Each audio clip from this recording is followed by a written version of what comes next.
Live. Hello, everybody, and welcome in to this AFC South Show 246. We're here to talk about the divisional round, begrudgingly for some. I had a great time. I wanted someone's head on a platter, but You know, I'm a Texans fan. You can check us out on that Real Texas Team podcast. We had almost an hour-long episode. Basically, most of it was talking about CJ. So if you have, I'll get into my stuff later, but if you have any urge to watch a deeper opinion on it, go check that out. Up at the top right, we've got our Jags representative, 1/3 of Third and Teal, the podcast covering all things Jacksonville, Isaiah Michelle. yeah, that's me. How you doing? Pretty good. You know, football is kind of over. Besides the, we got a little bit left, but college is over and NFL is almost over. It's time to just, be sad for a little bit, and then the draft happens, and then you're sad again, and then the season happens. So just getting ready for that. Yeah. Down at the bottom, we've got our Titans representative, Andrew. He's one half of Titans Table for Two. You can check him out with his brother Christian as they talk all things Titans. Not with us this evening is either Jeff or Justin, who are the whole of Unstabled, as well as Tag Team Talk. And then Justin does fantasy football stuff over at Kingmaker Sports. Sorry. Gentlemen, let's start off with some positive news. I can't just immediately start us off on some negativity. So I mean I can, but let's stay up, Titans hire Robert Saleh as head coach. Andrew, we had mentioned that this was one of the people you were kind of hoping for. So yeah, he was actually at the top of my list. I mean, there was Harbaugh, of course, but out of the realistic candidates, Saleh was the top of my list. And then, I mean, it really does boil down to who his OC is too, which it was noted that, he had a plan for his offensive staff and a backup plan. So I think that's one of the things that impressed him was what's your plan with Cam and the offense? So, I mean, obviously everybody was really excited, maybe Mike McDaniel, but he's now with the Chargers as of an hour ago, I think. But I was high on Saleh. He can build a defense, he can build a culture. Kind of gives me D'Amico Ryan vibes, He was the defense when he left New York Jets was the number one defense in the league, and they have been the number 32 in the defense literally since he left. The week he left. So I was high on Saleh. I think he's the right guy to put a winning culture here, and we'll just see what his staff looks like. I mean, the team hasn't formally announced anything, but it's been just about 24 hours almost since the news broke. So I guess we're just waiting. I don't know if they're trying to come up with some video package or interview with him to announce him or what. But yeah, now it's a wait and see, and because the next most important hire is who's his OC. Yeah. What's your plan with Cam Ward? Whatever the offensive coordinator wants, of course. Yeah, I think he probably put some names out there. I mean, obviously Mike McDaniel was probably on the list. Brian Daboll is a name I like. Joe Brady, if he leaves Buffalo. I like Bobby Slowick. I know he kind of flamed out there in Houston, but the more it looks like CJ plays like shit, it looks like he was kind of the scapegoat for CJ. Honestly, and probably just didn't feel comfortable giving CJ all the reins like CJ wanted. I like Nate Shieldhouse from the Rams. There's a lot of good. Cliff Kingsbury still out there. There's some good OCs out there. So obviously Mike McDaniel's kind of like the belle of the ball, but there's other really good offensive coordinators out there. What's the chances it's still going to be Matt Nagy? Pretty low, I think. I think that was originally a thought. And I wouldn't hate Nagy being the OC, honestly. But I don't think that's really where there's no really crossover between Saleh and Nagy. Well, yeah, but there's crossover between Nagy and Borgonzi. Yeah, Borgonzi does have final say, I guess, technically. But if he came out with a plan and they liked that plan, then I'm assuming they're going to let him go with that plan. And I'm almost positive Nagy wasn't a part of that plan for Saleh. You're probably accurate on that. That wasn't. I mean, I like Nagy way better as the OC than I do the HC. But it came out that they were doing all kinds of research on Saleh from the get go, as far as to having Jeff reach out to former Jets and 49ers players, like players that have been under him, whether they're former or current, and they have all spoke really highly of him and everything like that. I think he just got. I mean, the Jets are just so dysfunctional. You look at he was there for 3.5 seasons. First two, Zach Wilson, Mike White. The third season, Aaron Rodgers goes down with a torn Achilles with 3 plays in, stuck with Zach Wilson again, and then he gets Aaron Rodgers coming off an Achilles for 5 games. We can all agree didn't look the same that year. He didn't as good as he looked this year comparatively. So, and then you got with all the baggage that comes with Aaron Rodgers, was like, get Lazard, get Nathaniel Hackett, get like all this shit you just had to do to please Aaron Rodgers because Woody Johnson wanted him. So I don't put a lot of that. That's up there with the Browns, who are the most dysfunctional. And I'm not saying we've been dysfunctional for the last handful of years too, but that's a history of dysfunction with Cleveland and the Jets.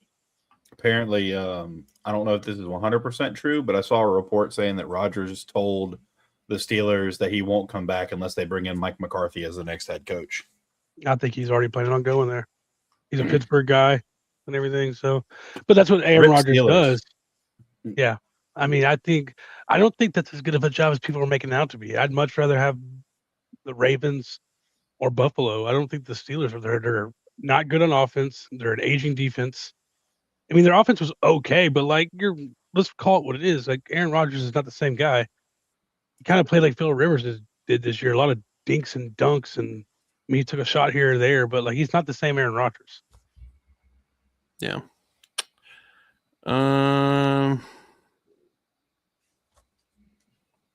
But how do you, now that you see like we'll get into more about CJ, but just vaguely the CJ thing, how do you feel different about Slowick now?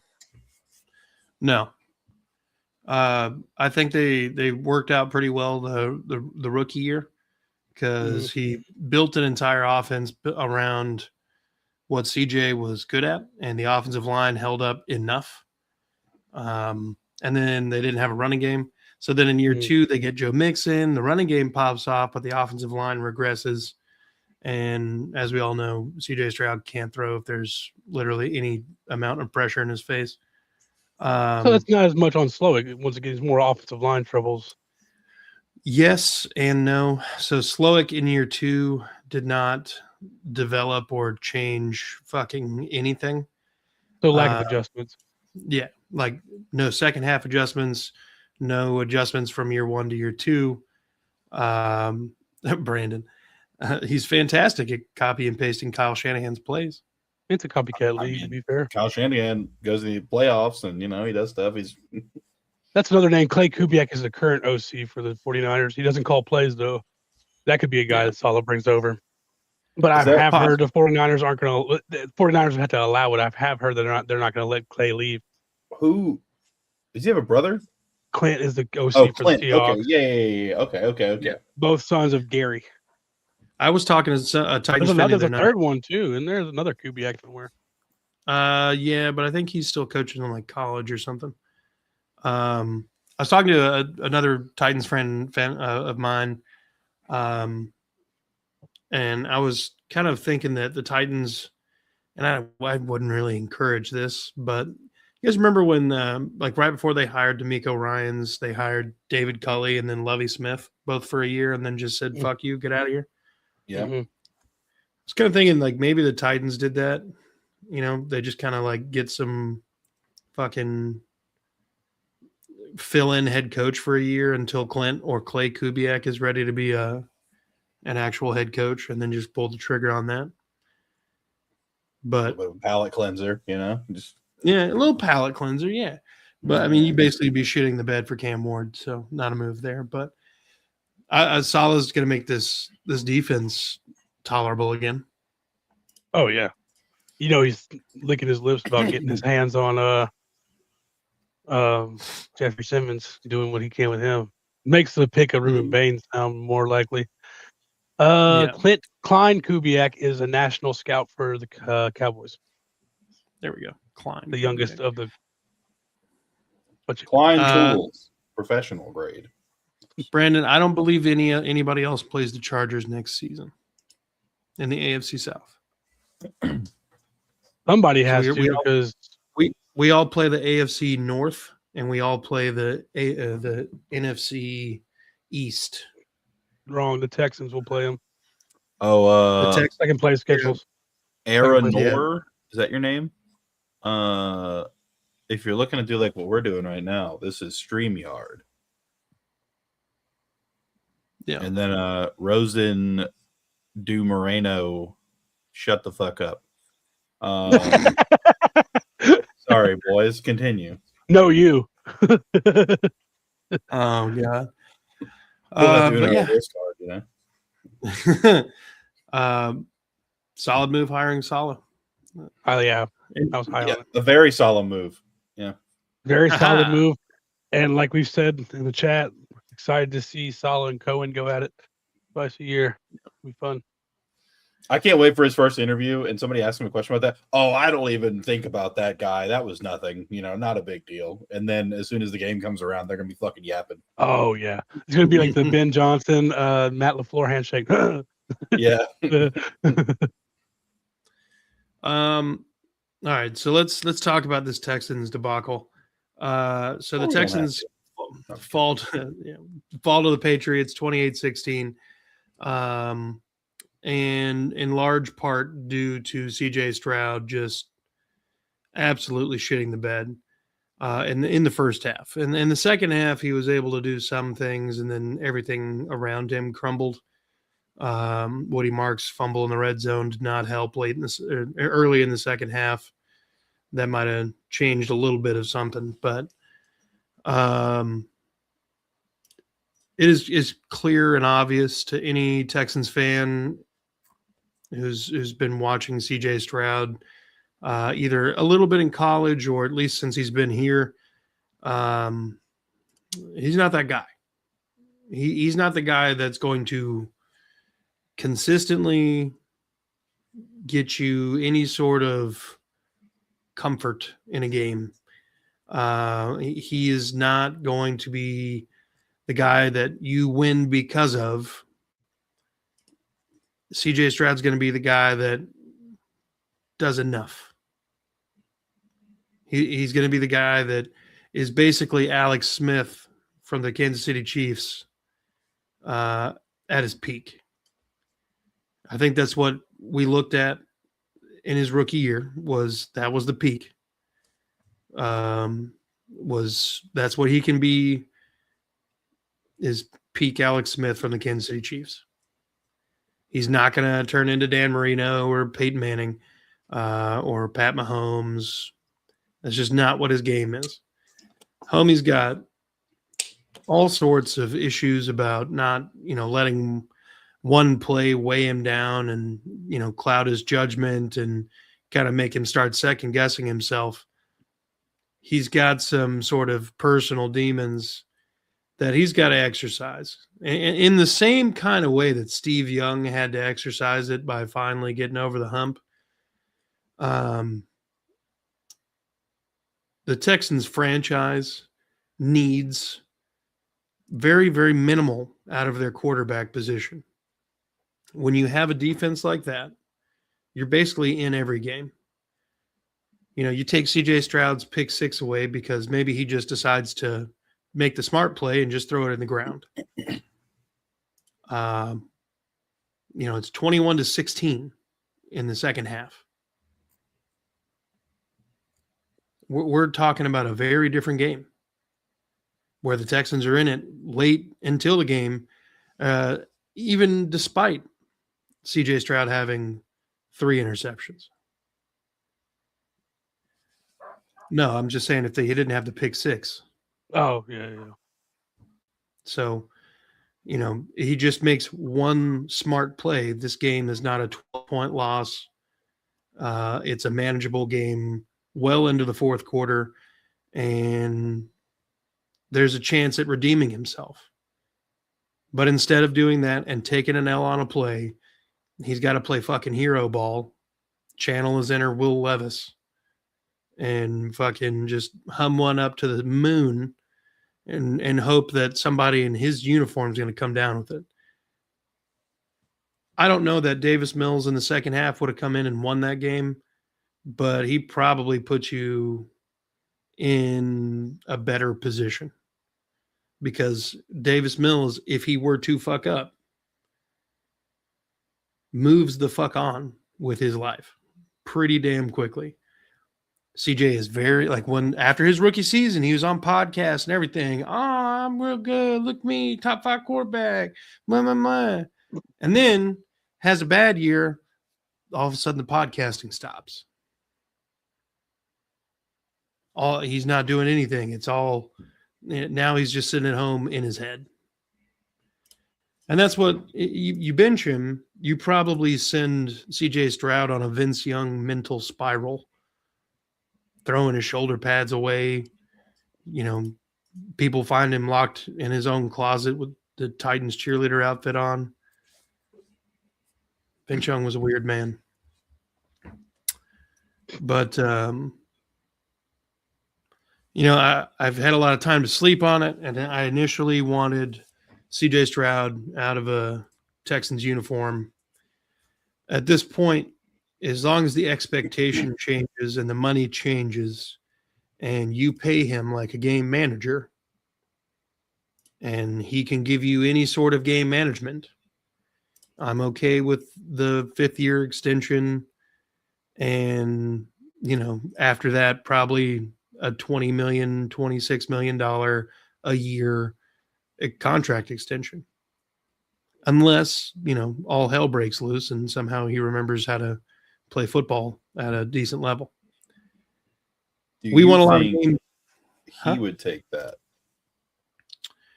At right now, absolutely not. But if he comes out 2026, and, you know, they bring in some sort of competition in the quarterback room, maybe they, you know, engage in the idea of it's a true quarterback controversy with Davis Mills and CJ.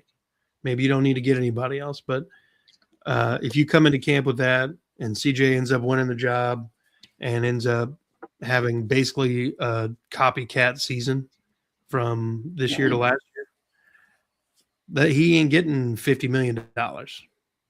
He's not getting $60 million. He'd be lucky to get $30 million. That's not 30 a year. That's not 40 a year. That's not 50 a year kind of production. And realistically, we haven't seen a whole hell of a lot out of him since his rookie season. We've made a lot of excuses and changed coordinators and, you know, basically completely flipped an offensive line and wide receiver room outside of one person. And, you know, still dealing with kind of the same issues. At a certain point, you know, you got to change the expectations. CJ isn't the franchise. He's the guy. He's basically probably just a bridge quarterback that you sign, I don't know, like a 4-year extension to after his 5th year. And he gets probably $25 to $30 million a season. If he plays clean in the playoffs, if he gets this team to the AFC Championship game, if that would have happened this season, we're talking about probably a $50 million quarterback. But because he shit the bed so aggressively in not one but both playoff games, there's absolutely no clean, conscious way that I could look at this guy and be like, yeah, I got faith. He's going to do something for us. I have absolutely none. Even outside of the interceptions in that game, he was missing people high, missing people way outside, missing people way low. Literally caused a hospital ball with just one player. He threw a ball to the tight end, Cade Stover, and caused him to literally turn back so aggressively, homie tore his ACL. What are we doing, CJ? I get being nervous. I get being jittery, but this is not your first rodeo, and you're acting as if it is your first rodeo. I feel like he wasn't ever this nervous the 2 years before. If anything, I think 2024 broke him. The amount of contact he absorbed, he got sacked significantly less this season, but acted as if he got sacked twice as much as he did last season. There's a solid chance that Houston, whatever upside CJ had, Houston killed it by not, just surrounding the offensive line with all pros at every position. One of my big concerns about drafting CJ is because he went to Ohio State, not going to get into the quarterback aspect of it, but because he went to Ohio State, he played with probably the deepest wide receiver room possible. I mean, you look at the wide receivers he was throwing to, you look at the offensive line he was playing with, the running game was doing damn good. That is a skill position and lineman factory that he came from. Of course, he's not used to getting fucking pressured. They played in the softest conference ever. Only time he lost was to Michigan or Georgia. And every time it was pressure, and then he looked like this. I don't understand how he's not grown, period, in the NFL. But I also think that there's, I feel like Peyton Manning and Tom Brady, back in the day, the offenses were a lot more complicated. And now it's so dumbed down because they're trying to get college kids who are basically trying to learn a foreign language to speak plays in the NFL. They're dumbing it down because these guys aren't fucking doing the same shit. Like Peyton Manning was a fucking workaholic. I don't think that you can do the same things legally under the CBA that Peyton Manning was allowed to do back then. So, I mean, I don't know. There's like a dumbing down of the quarterback position, and it's not helping anything. Realistically, your best quarterbacks are the ones with the best cannon and fucking in the right situation. That's all. A lot more, instead of sitting back and reading the defense, is a lot more like snap decisions. Mm-hmm. Get it out. I agree with your assessment. Is he a game manager? Probably. The problem is he doesn't think he's a game manager until he starts playing like a game manager. That's going to be a problem because he's going to keep taking risks. And he's going to keep throwing picks. Game managers don't take the risk like that. Honestly, I think if David Mills plays this whole game, you might have won. Because I don't think he makes as many mistakes. I mean, I'm not gonna deny that. I also, the right tackle and left tackle got hurt in the game. Yeah, never easy, but Woody Marks left. There was no Nico Collins. Cade Stover tears his ACL. Dalton Schultz got hurt. You go into a game already down a few guys, and then basically everybody you're counting on fucking gets hurt and doesn't come back, with the exception of Woody Marks. Yeah, just take care of the ball. It's a different game. Yeah. For it to be 16-21 going into the fourth quarter with as bad as he played, he wasted an elite generational defense this year. Wasted. And that's what pissed me off so much. And don't get me wrong, you bring a lot of parts back, but you can't guarantee you're going to have the same kind of output. Everybody gets a year older. People figure that kind of stuff out, Well, it's not just that. It's not just a year older. Everybody's pretty young.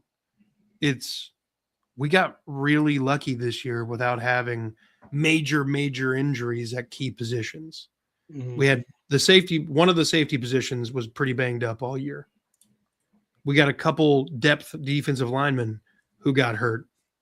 But of all the positions, those are the ones that you would rather get. Never want injuries, but a safety is you're like, hey, just don't let anybody behind you, dog. Right. And with D'Amico's thing of just, it's not a complicated defensive scheme. You can really kind of just plug and play and let dudes just be athletes. But you can never guarantee that they're going to, even if they're all healthy again, they're not going to necessarily meet the same level of production. It's just a law of averages. Everybody regresses to the mean at some point. Yeah, it'll be a good defense still, but will it be this level? Who knows? Right. Right. Because that's generational defense. And like I said it in the pre-show, if CJ plays like this again, they will get beat because Patriots are so much better than the Steelers. despite their easy schedule. They're just a better team. So, and he unfortunately, I mean, hey, bright side, he didn't throw any picks in the second half. Only 4 in the. Did he? I thought all 4 in the first half. Yeah, I think crap. I'm trying to remember. So I think we had 11 or 12 turnovers all season, and then CJ Stroud accounted for like 10 turnover worthy plays in just the playoff games. They said he's the only quarterback ever to have 5 interceptions and 5 fumbles in a playoff. Yeah. He's probably the only one with those stats to also win one of those games. Yeah, probably. Can we point out the irony of Curtis coming on here last week saying it is better to call Hutt and just throw the ball out of bounds? Your rating will be higher than if you throw it Lassiter and Stigley, and then CJ Stroud would have a better rating if he would just throw the ball out of bounds every play. The irony in that is great. Yeah. Did you have the score predictions though? Yeah, I got score predictions. I think I was pretty close. Yeah.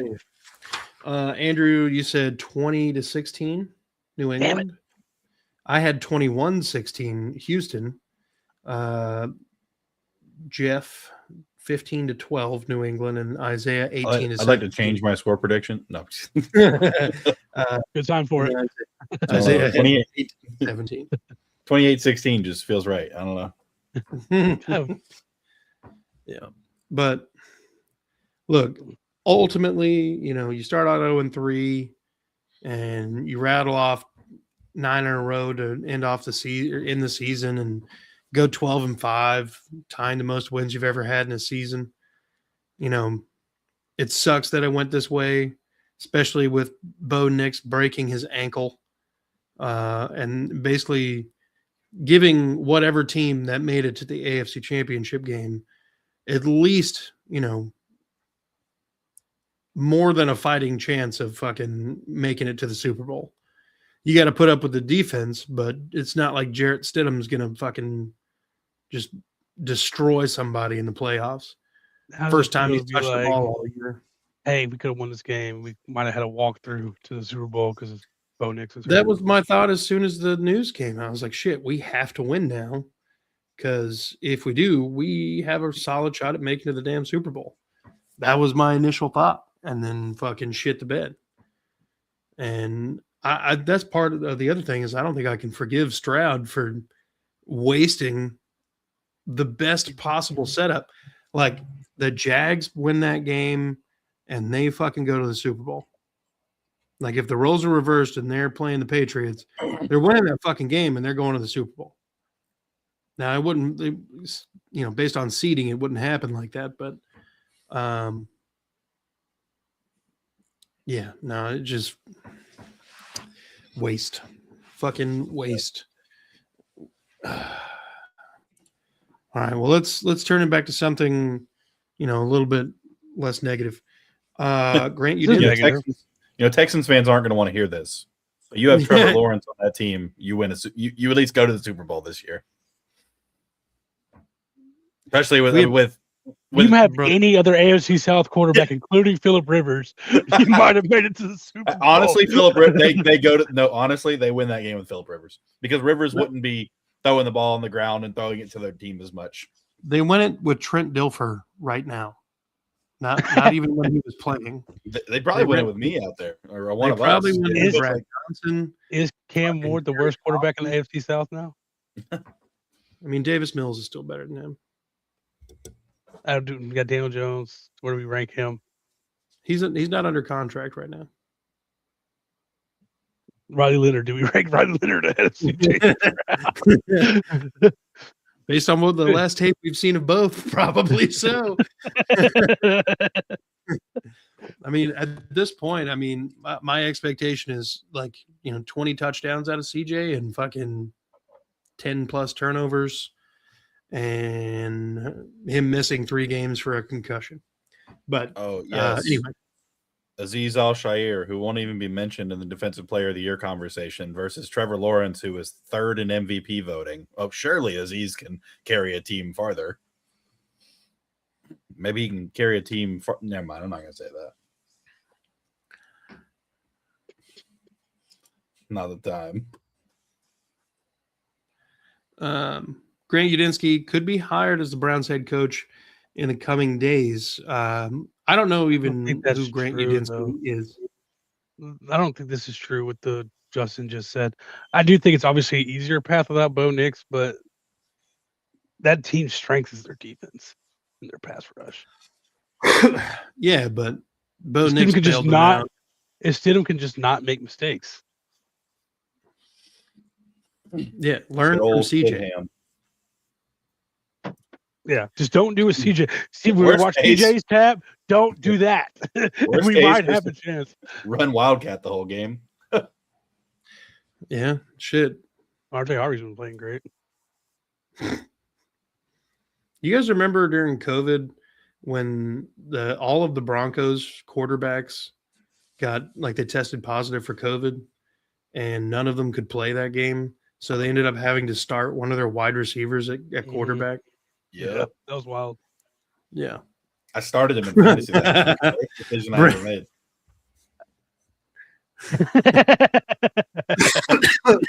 I think it's probably not something to admit, but every time an emergency quarterback comes in, I'm like, man, I hope they get hurt because I want to see who they bring out there to play. Who's the extra emergency quarterback? Yeah, I just want to see what's the third string emergency practice squad quarterback. Who's the shit we're fucked quarterback? Yeah, I want to see that so bad every time. Is it the punter? So who the hell is Grant Udinski?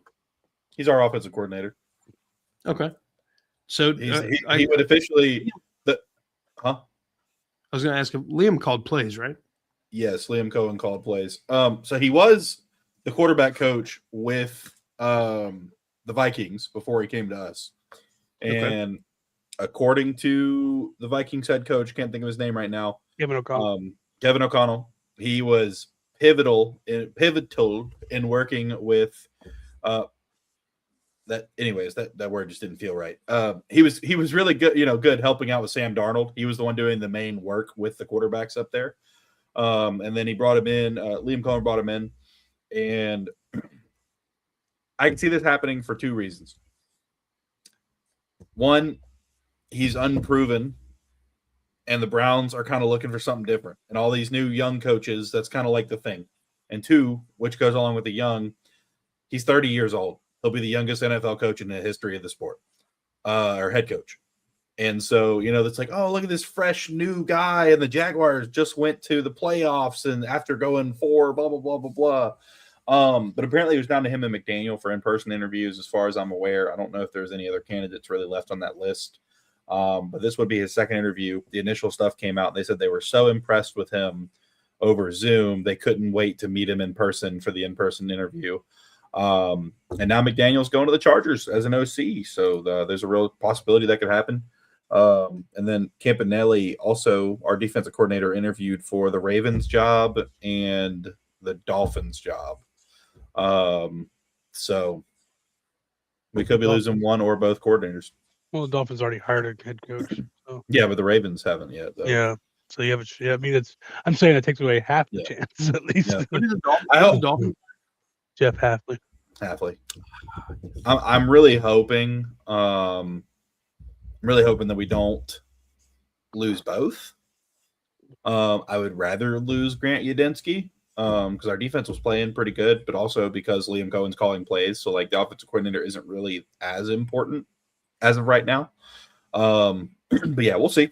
I mean, I'd be excited for either of them to go get a job somewhere and be a head coach. It's every coach's dream. Every coach wants to be one at some point.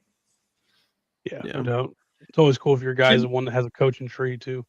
Mm-hmm. So you guys notice, throughout the years of watching the NFL, when the Patriots dynasty first got going, a lot of people were trying to pluck, little pieces off the dynasty tree, try to plant them in their own backyard and make Patriots South, so to speak, right? Is it weird that, that makes sense to do it after a dynasty? But we're having the same kind of thing happening with Sean McVay. And I wouldn't consider Sean McVay a part of a dynasty. You know what? Something about the Patriots dynasty stuff up there. the difference between Sean McVay's coaching tree and the Shanahan tree and the Belichick tree is that the Sean McVay and the Shanahan tree ain't a bunch of bitches. They've been more successful. Because you have to realize to coach under Bill Belichick, that is a dictatorship. You don't get you don't have your own way. You don't get to make your own decisions. It's what Bill wants. And that's why none of those coaches could be successful anywhere else, is because they didn't know what to do. They didn't have that person telling them what to do. They weren't, they had to make the decisions. Whereas Sean McVay and Shanahan, they're letting these guys actually do stuff and like contribute and go other, it's like, I don't really see them being the same way, especially McVay. I know he's a pretty laid back dude, but he's also got that intensity to him. But like, I don't know. It is weird that it's just like happening so quickly now too. But I don't know. We'll see. I also think, you're never going to have a dynasty like that Patriots dynasty again. That was insane. You'll never see that again in sports the way it went. I would say in the middle of it, you had the Chiefs, and everybody was trying to hire all the Chiefs people for a little bit, and then it didn't work out, and everybody came back. Yeah, a little bit. I was just gonna say, I think McVay is like, that's close. If they win this weekend, be his third Super Bowl appearance in 8 years? Like, is that right? 8 years? Yeah, that's pretty decent. I don't think the Patriots have been back to the Super Bowl since they won. No, because the next year is when the Titans beat them. So yeah, like 7-8 years it'd be like, that's kind of like, in football, that's really, really good. I'm surprised. Typically, I'm surprised Sirianni hasn't had more of his coaches get looked at. They did. Gannon and Steichen. Yeah, Steichen and Gannon. Steichen, Gannon. There was who was the guy before them? Because the first year they went to the Super Bowl and won with Sirianni, everybody left, and then the Eagles fell apart the next season because they were like, "Oh, Sirianni can't call plays." It was all the offensive coordinator, defensive coordinator. I think it's been kind of like the inconsistency with Sirianni's teams. Yeah, it was the year Steichen left. Yeah, Steichen and Gannon went, and so I don't know. I think that year they went to the Super Bowl, they got pulled, but it's been kind of inconsistent. What was that, Curtis? Was that who started at those positions though?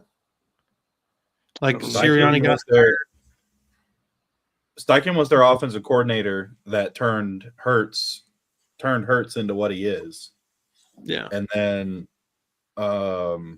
then he left, and he was gonna, turn Anthony Richardson into whatever. Sirianni came from Frank Reich. So it's all the Frank Reich tree is what I'm hearing. But yeah, no. The coach that lasted 10 weeks in Carolina. Yeah, somehow he lasted less time than Urban Meyer. Urban Meyer lasted 13 weeks. Yeah. All right. Were y'all hype about Urban Meyer when he first got hired? I was pretty hyped, and then all the stuff started coming out about him, and I was like, "Oh, this guy!" Like, I already knew he was kind of a bad dude, but like, he was a really bad dude. Yeah. Apparently, he was like throwing like the fucking Gatorade bottles and stuff they have at practice. He was like throwing those at dudes and like just going crazy on the sidelines back at Florida. But yeah, apparently, yeah, not a great guy. And our Colts news. Yeah. Nothing changes. Same business as usual for the Colts. Colts still bad. Doing what the baby horses do, whatever that is, whatever. Fucking hang the bed around. Yeah, hang the bed. Mike Tomlin would be perfect for the Colts. They can go 9-8 and either just miss the playoffs or just make it, lose in the first round, have a terrible draft position like they already do. It'd be perfect. It'd be the same thing. They're just good enough to not be a top 10 pick, and they're just bad enough to either not make it or be a first round exit. Yeah. All right. Final question of the evening. You know who I'm saying. Liam Cohen. Robert Saleh. What's Liam Cohen's anybody got them crazy guys. Anybody got a fucking height and weight on these gentlemen? I know Cohen's 6 foot. Cohen's taller. For sure. Is he taller? Yeah. What? Yeah. You see here. Nah, no way. No, Again. Salah's taller. 6 foot. I don't have his weight. He's Salah's 6'1" or 6'2" is what he's considered to be. Really? That's what it says right here on Google. Huh. Yeah, I got Robert Saleh for sure. And he's got it way more too. He's built better. Nah, bro. Salah's a bitch. He's one of those guys that he looks cool, like he's a gym bro, and then the first time he gets swung on, he's like, "Oh, that's what blood looks like. This is scary." Robert Saleh hit Cohen so hard in the face it fixes his crazy eye. That's his only hope. You better get one good one in and fix that face, because if he doesn't, he's done for. He said, "Yeah, one eye looks this way and one eye looks that way. But 1 second, you see my hand going that way, so it slaps that crooked eye straight." Yeah, that's gonna be fun though. It's gonna really I'm excited. Bring some enthusiasm to the AFC South. Yeah, for sure, it'll be fun. Even hopefully that's our like defense is better. That's like when you lose to a kid in sports and then you start getting mad and you're like, my dad could beat up your dad. Yeah, exactly. It's like the Jags sweep the Titans again, but they're like, yeah, but Salah would whoop Liam Cohen's ass in a fight. It's like, that's all we got. Okay. Like, okay, my dad's a CEO, your dad's a janitor. Like, what are we talking about here? Cleaning up the defense, baby. Gentlemen, I think it's a good before we get off, and... I do have one question. Was it a catch in the Bills Broncos game? The interception thing? Yeah. With Brandon Cooks? Yeah. I don't think he actually ever had control of it. Personally, it didn't really look. I think it was an interception. I think that because when they caught the ball, they were both on it. They went to the ground. Like, there was no like multiple steps or anything. And in the roll, Brandon Cooks just gave up and the defender rolled out with it. Like, if they would have been like locked up on the ground, of course you give that to the offense. But because the defender, like in the course of the play, clearly rolled away with the ball, no contest, I think it was an interception. And I think the Rams one that everybody keeps showing, he had taken 3 or 4 steps. Yeah, he took 3 or 4 steps. Like, he definitely caught the ball and his knee hit the ground before it came out. That's not the same play at all. But the Bills one, I mean, it basically landed in both of their hands, and then in the course of going to the ground and rolling, there was no contest on Cooks having a hand or anything in there. I think it was close enough to go either way, and I think whatever call in the field was going to stand regardless of a review. Mm-hmm. That's how I've kind of like, if they would have called it a catch, I don't think they would have overturned it either. Yeah, and they didn't review it, but I think, like I said, I think it was close enough where it didn't matter. Like, whatever was called was going to stand. Yeah, definitely a tough one. A toughie.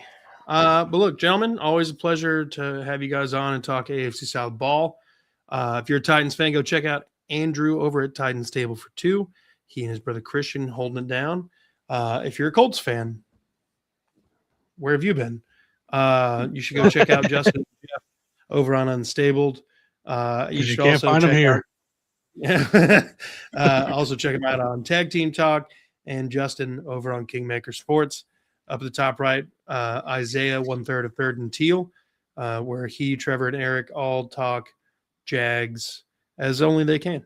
And then if you're a Texans fan, come check me out at That Real Texas Team podcast. And then, of course, do the same thing here. Folks, be good people. Fuck the Colts.